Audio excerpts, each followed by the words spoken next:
నమస్కారం గురువు. నమస్కారం. గురుగారు, కర్కాటక రాశి వారికి వచ్చేసి అక్టోబర్ మాసంలోనే మరి వీరి గ్రహస్థితి ఏ విధంగా ఉంది, అలాగే చూసుకున్నట్లయితే వీరికి అక్టోబర్ మాసంలోని ఫలితాలు ఏ విధంగా ఉండబోతున్నాయి అంటారు? తప్పకుండా అమ్మ. ఓం శ్రీ గురుభ్యో నమః. కర్కాటక రాశి వాళ్ళ యొక్క గ్రహ ఫలితాలు చెప్పే ముందు కర్కాటక రాశి వాళ్ళకి ఏ రాశుల్లో ఏ గ్రహాలు ఉన్నాయో ఒక్కసారి మనం చూస్తే, వృషభ రాశిలో గురువు, మీనరాశిలో రాహు, కుంభరాశిలో శని, కేతువు కన్యారాశిలోను, కుజుడు కర్కాటక రాశిలోను, బుధుడు తులారాశిలోను, రవి కన్య తులారాశుల్లోను, అలానే శుక్రుడు తుల వృశ్చిక రాశిలోనూ ఉంటాడు. ఇవి ఈ అక్టోబర్ మాసంలో ఉండే గ్రహస్థితి. ఈ గ్రహస్థితి విధానాన్ని అనుసరించి ఈ కర్కాటక రాశి వాళ్ళకి ఏ విధంగా ఉంది అంటే, లాభంలో గురువు ఉన్నాడు.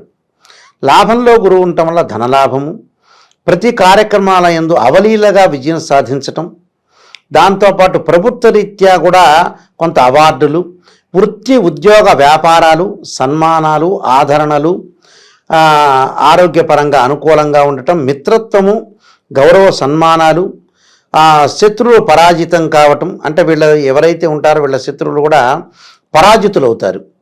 పరాజితులు కావటం, గ్రామీణ కోర్టు వ్యవహారాల యందు జయము, సరికొత్త వ్యాపారాలు, జనాదరణ లభించటం జరుగుతూ ఉంటుంది వీళ్ళకి. అంటే గురువు వల్ల లాభం కలుగుతుంది కర్కాటక రాశి వాళ్ళకి. మరి లాభం కలుగుతుంది, మరి మిగతా గ్రహాల యొక్క సంగతి కూడా మనం చూడాలి కదా. కర్కాటకం, సింహం, కన్య అంటే తృతీయ స్థానంలో కేతువు యొక్క సంచారం. అంటే తృతీయ స్థానంలో ఎప్పుడైతే వీళ్ళకి కేతువు యొక్క సంచారం ఉన్నదో, ఆధ్యాత్మిక కార్యక్రమాలు, అలానే ధైర్యం పెరగటము, మనోధైర్యం పెరగటము, ఆలోచనా సరళిలో మార్పులు, సరైన నిర్ణయాలు సరైన సమయంలో తీసుకోవటం, సరైన మార్గాల్లో ఆదాయాన్ని పెంపొందించుకోవాలనే ఒక ఆలోచనలు ఏర్పడుతుంటాయి. అంటే కేతువు జ్ఞానకారకుడు కాబట్టి జ్ఞానం వృద్ధి చెందుతుందని అర్థం. అంటే నాలెడ్జ్, గతంలో ఉండే మోసపోయిన విషయాలన్నీ కూడా జ్ఞప్తి తెచ్చుకుంటూ, నెమర వేసుకుంటూ అలాంటివి చెయ్యాలని ఒక పిక్చర్లోకి వస్తారు వీళ్ళు. అంటే సందిగ్ధ స్థితి అనేది, సందిగ్ధ స్థితిలోంచి బయటకు వచ్చేస్తారు కేతువు వల్ల. అంటే ఇక్కడ కేతువు మంచివాడు అని అర్థం, గురువు బాగున్నాడని అర్థం. అంటే ఈ రెండు గ్రహాలు చాలా అద్భుతంగా ఉన్నాయి. దాని తర్వాత కర్కాటక రాశి వాళ్ళకు మనం చూసుకునేటట్లయితే, కర్కాటకం, సింహం, కన్య అంటే తృతీయంలో రాహు ఉంటాడు, మళ్ళీ చతుర్థంలోకి వస్తాడు. తృతీయంలో రాహు ఎప్పుడు ఉంటారు? అక్టోబరు 2 వారాల వరకు ఉంటాడు. తృతీయంలో రాహు ఉండటం వల్ల ఉద్యోగపరంగా ప్రయత్నాలు అనుకూలంగా ఉండటం, అలానే ఈ తృతీయ స్థానంలో సంచారం వల్ల అన్ని పనులు, వ్యాపారంలో లాభాలు, ఉద్యోగ భద్రత, ఉద్యోగంలో ప్రమోషన్ రావటం, అనుకూలంగా ఉండటం, నిరుద్యోగులకు ఉద్యోగ అవకాశాలు బాగా ఎక్కువగా ఉంటాయి. దానివల్ల తర్వాత ఈ చతుర్థ స్థానానికి రవి సంచారం చేస్తాడు. అంటే 2 అక్టోబర్లో 15వ తారీఖు నుంచి, అంటే లాస్ట్ వీక్లో. దీనివల్ల కొంత నేత్ర సంబంధమైన వ్యాధులు, అలానే చిన్న పనికి కూడా కొంత అలసిపోవటం, విసుగు, ఇవన్నీ కూడా తగ్గించుకోవాలి. నేత్ర సంబంధమైన వ్యాధులు ఉంటే కూడా కొంత వాళ్ళకి ఇబ్బందికరమైన వాతావరణం ఉంటుంది కాబట్టి తొందరగా జాగ్రత్త వహించడం అనేది మంచిది. ఇవి రవి వల్ల జరుగుతుంటాయి. మిగతా గ్రహాల యొక్క విషయానికి మనం ముందుగా వెళ్తే, కర్కాటక రాశి వాళ్ళకి శుక్రుడి యొక్క బలం. అంటే కర్కాటకం, సింహం, కన్య, తులారాశిలో శుక్రుడి యొక్క సంచారం. అలానే పంచమ స్థానంలో కూడా శుక్రుడు ఉంటాడు అక్టోబర్. అంటే చతుర్థ పంచమాల్లో శుక్రుడు యొక్క సంచారం వల్ల అనుకున్న పనులన్నీ సక్సెస్ కావటం, ఇష్టకామ్యం అంటే మనం ఏదైతే కోరికలు ఉంటాయో, కామ్యం అంటే కోరిక, ఆ కోరికలన్నీ తీరే అవకాశాలు ఉండటం, బంధుమిత్రులతో అనురాగ బంధము, వివాహాది శుభ కార్యక్రమాల్లో పాల్గొనటం, ప్రేమించిన యువతీ యువకులకు ఎవరైతే ఉంటారో వాళ్ళని పెద్దలు ఒప్పించి పెళ్ళిళ్ళు చేసుకోవటం, మంచి సంబంధాలు, సుసంపన్నమైన కుటుంబం నుంచి మంచి వ్యక్తులు రావటం, అలానే రత్నాలు కొనుగోలు చేయటం, బంగారు ఆభరణాలు కొనుగోలు చేయటం, వస్త్రాలు కొనుగోలు చేసే అవకాశాలు ఎక్కువగా ఉంటాయి. అంటే శుక్రుడి వల్ల వీళ్ళకి లాభం కలుగుతుంది. అంటే చతుర్థ పంచమాల్లో శుక్రుడు మంచివాడు, అది క్లియర్ పాయింట్. అంటే శుక్రుడి వల్ల వీడికి ఖచ్చితంగా అక్టోబర్ మాసంలో మంచి మేలు జరుగుతుంది. అంటే శుక్రుడు బాగున్నాడు ఇక్కడ. తర్వాత వచ్చేటప్పటికల్లా ఈ రాశి వాళ్ళకి శని యొక్క ప్రభావం ఎలా ఉంటుంది శని మనం ముందు చెప్పుకునే ముందు బుధుడిని ఒక్కసారిగా పరిశీలన చేద్దాం. బుధుడు తులారాశిలో ఉన్నాడు. అంటే కర్కాటకం, సింహం, కన్య, తుల 4వ స్థానం అవుతుంది. 4వ స్థానంలో బుధుడు ఉంటే మంచివాడే. 4వ స్థానంలో అంటే వ్యాపారం చేసుకోవచ్చు, నూతన వ్యాపారాలు చేసుకోవచ్చు, వ్యాపార విస్తరణ జరుగుతుంటుంది. వ్యాపారంతో పాటు బుద్ధి మారుతూ ఉంటుంది, ఆలోచనలు మారిపోతుంటాయి. ఆలోచనలు మారటమే కాకుండా అన్ని పనులు సక్సెస్ చేయాలని కొంత ఆలోచనతో ముందుకెళ్ళటం, స్వతంత్ర ఆలోచనలు, తెలివిగా ఆలోచన చేయటం, అలానే ఏదైతే భూమి గృహ సంబంధమైన విషయాల్లో కూడా కొంత పట్టు సాధిస్తుంటారు. ఊహించని ప్రయాణాల వల్ల మంచి లాభాలు కలగటం, లాభాలతో పాటు నూతన పరిచయాలు, ప్రతి పనిని కూడా తెలివిగా చేసి లాభాన్ని పొందటము, క్రయ విక్రయాల్లో కూడా వీళ్ళు మోనార్క్ లాగా ఉండటము, బంధుమిత్రులతోటి ఆనందంగా ఉండటం, ఇలాంటివన్నీ కూడా బుధగ్రహం వల్ల జరుగుతుంటాయి. బుధుడి తర్వాత మనం శని అనుకున్నాం. శని చూస్తే అష్టమ స్థానంలో శని ఉన్నాడు, వక్రస్థితిలో ఉన్నాడు. అంటే అష్టమ స్థానంలో శని ఉండి వక్రస్థితిలో ఉండటం వల్ల కొంత ఉద్యోగుల్లో బదిలీలు, ప్రమోషన్లు రావటం, ఆ స్థలానికి వెళ్ళి వాళ్ళు అక్కడ ఉండలేకపోవటం, మానసికంగా కొంత ఆందోళన చెందుతుంటారు. ఆందోళన కొంత తగ్గించుకోవాలి, మానసికంగా ఆందోళన తగ్గించుకోవటం చాలా మంచిది.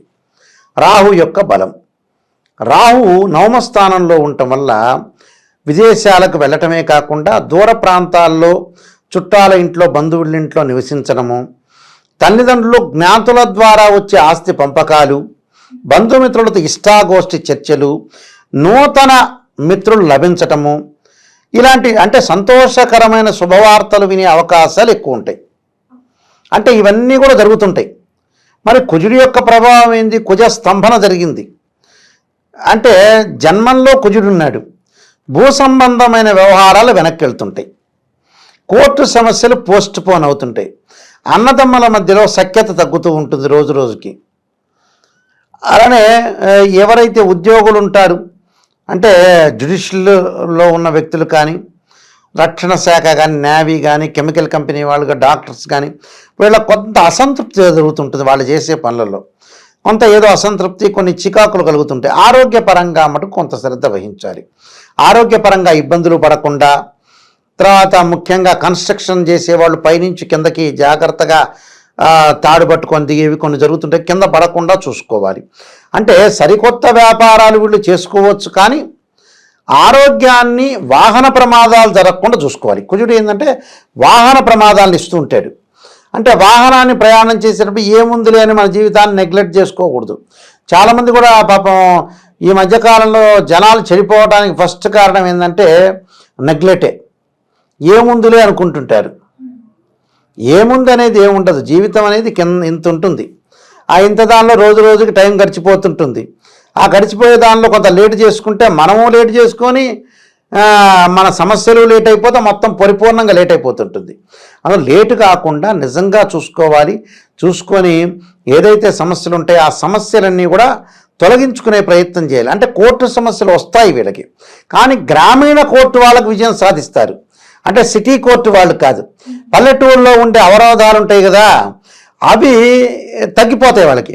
కానీ ఏదన్నా బంధువుల మధ్యలో, అన్నదమ్ముల మధ్యలో ఉండే పరిష్కారం కాదు, బయట వాళ్ళ విషయాల్లో పరిష్కారం జరుగుతుంటుంది ఇక్కడ. కానీ అన్నదమ్ముల మధ్యలో ఉండే పరిష్కారాలు కొద్దిగా లేట్ అవుతూ ఉంటాయి. అలానే జ్ఞాతులు అంటారు, సొంత అన్నదమ్ములు కాకుండా జ్ఞాతులు ఉంటారు, అన్నదమ్ములు. అలాంటి వాటిలో మధ్యలో ఆస్తి పంపకాలు జరిగిపోతుంటాయి. ఒక్క సొంత అన్నదమ్ముల మధ్య మాత్రమే ఆగిపోతూ ఉంటుంటాయి. కాబట్టి దీనికి ఈ రాశి వాళ్ళకి ముఖ్యంగా కొన్ని గ్రహాలు పరిపూర్ణంగా బాగున్నాయి. ఆ గ్రహాల్లో కేతు బాగున్నాడు, అలానే శుక్రగ్రహం బాగుంది. అంటే ఈ 2 గ్రహాలు చాలా అద్భుతంగా ఉంది. రవి మధ్య రకంగా ఉంటాడు. కొన్ని గ్రహాలు యొక్క కలయిక అనేది బాగా, అంటే ఇక్కడ గురువు లాభంలో ఉన్నాడు. అంటే గురువు, శుక్రుడు, బుధుడు, కేతు, ఈ 4 గ్రహాలు బాగున్నాయి. బాగలేనివి ఏంటివంటే శని, రాహు, దాని తర్వాత వచ్చే రవి. ఈ 3 గ్రహాల యొక్క దోషాలు పరిహారం చేసుకొని ముందుకు వెళ్ళటం మంచిది. ఓకే గురుగారు, కర్కాటక రాశి వారికి ఇంకా మెరుగైన ఫలితాలు కావాలి అనుకుంటే మరి వారు అక్టోబర్ మాసంలోని ఎటువంటి పరిహారం చేసుకుంటే వారికి ఇంకా మెరుగైన ఫలితాలు వస్తాయంటారు? నీలాంజన సమాభాసం రవిపుత్రయమాగ్రజం ఛాయామార్తాండ సంభూతం తం నమామి శనీశ్వరమని శనికి నల్లని ద్రాక్షారసంతో అభిషేకం చేస్తే శని యొక్క దోషం పోతుంది. అలా రాహు యొక్క దోషం పోవడానికి మినపప్పుతోటి ఏదైనా వంటకాలు చేసి, అంటే మినప గారెలు, మినప ఉండలు అలాంటివి తయారు చేసి ఒక దేవాలయంలో ప్రధాన అర్చకులకు ఇచ్చి భక్తులకు పంచితే ఆ రాహు యొక్క దోషం పోతుంది. తర్వాత మినుములు దానం చేయొచ్చు, మినుములు ఆవుకు పెట్టచ్చు. సూర్యుడి భగవానుడి యొక్క అనుకూలత ఉండాలి అని అంటే సూర్య నమస్కారాలు చేయటం, అలానే సూర్యుడికి అర్ఘ్యం విడవటము, సూర్య ప్రదర్శనాలు చేయటం వల్ల వాళ్ళకి దోష పరిహారాలను ఖచ్చితంగా తగ్గిపోతాయి. ఓకే గురుగారు, కర్కాటక రాశి వారికి వచ్చేసి అక్టోబర్ మాసంలోని మరి వారికి ఎటువంటి ఫలితాలు రాబోతున్నాయి, అలాగే ఆ మాసంలోని వారికి ఎలా ఉండబోతుంది అనే వాటన్నిటి గురించి అయితే తెలియజేశారు. ధన్యవాదాలు.